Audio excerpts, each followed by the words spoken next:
Hello everyone, I just wanted to make a quick video talking about a little bit of some new Disney movie related news that people have been asking me about on Twitter and in the comments. I figured I'd make a video for them. The first one, the shorter piece of news, is that Star Wars Episode 7 now has a title, and the title is The Force Awakens, and that's it. That's all we got. We just got a title announcement. I guess the reason why people ask me what I think of the title, and I think it's what you can't make a decision on that. Like, it seems like it's vague. You need context, right? Like when it comes to a film, like depending on what the movie's about and how the movie plays out, that could be a great title that's fitting, or it could be an awful title, and we have no way of knowing until the film's actually out. So I'm not gonna take a stance and go, oh, it's great or it's awful.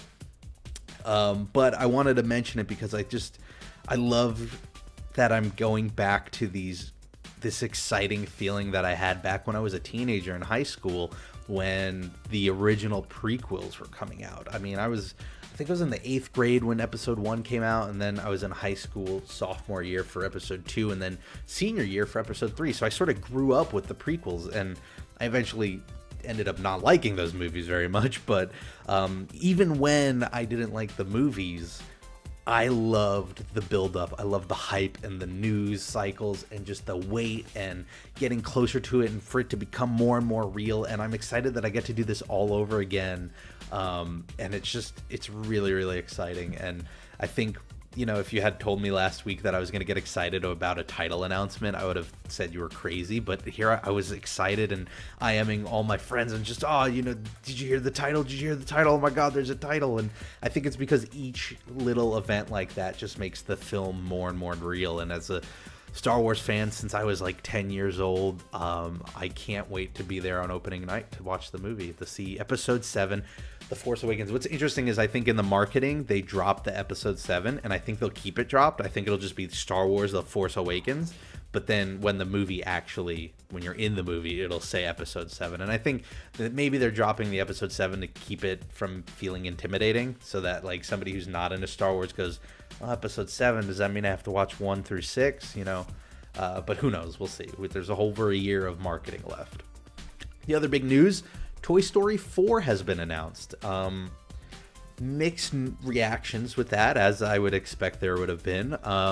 So the news here is that John Lasseter is going to direct it. It's going to be coming out in June of 2017. The story is getting put together by so many veterans. You've got Lasseter, you've got Andrew Stanton from Finding Nemo and Wall-E, you have Pete Docter from Monsters Inc. and Up, and you have Lee Unruh from Toy Story 3. So you've got a lot of great talent working on the story. I believe the latest rumor is that Rashida Jones and Will McCormack are going to be working on the script after there's a story. Rashida Jones you might know as Ann Perkins from Parks and Recreation. So that'll be interesting. I think a lot of people have issues with it, and I understand why. Toy Story 3, without spoiling anything, had some really great closure to it. I walked out of Toy Story 3 with wet eyes, but also feeling like, okay, the Toy Story story has been told, and I don't need another one, and I'm ready to put that to bed and enjoy that trilogy whenever I needed to go back to it. So I definitely felt weird to hear that there was going to be a 4, because it just feels like there doesn't need to be one. But at the same time, as I've been thinking about it, you know, it's going to be coming out in 2017, mid-2017. Toy Story 3 came out in 2010. That's going to be 7 years, basically, of time between one and the other. And I wonder if after 7 years, there will have been enough of a break from Toy Story that we are maybe ready collectively to go back and hear more stories about the toys' adventures. Like, maybe we will be. Maybe Disney knows how long you need before that nostalgia kicks in, and just because we're getting it years earlier than when it's going to come out, for us it seems too soon or unnecessary. I don't know. What I want to know is what you think. What do you think about the Force Awakens as a title? What do you think about Toy Story 4? Maybe you love these ideas, maybe you hate them, maybe 1 and 1. Let me know in the comments below. I'd love to hear what you think. Whatever you do this week, make the most of it. Makes it that much better. And I hope to see you next time for the next Rob Plays That Game video. Bye, everybody.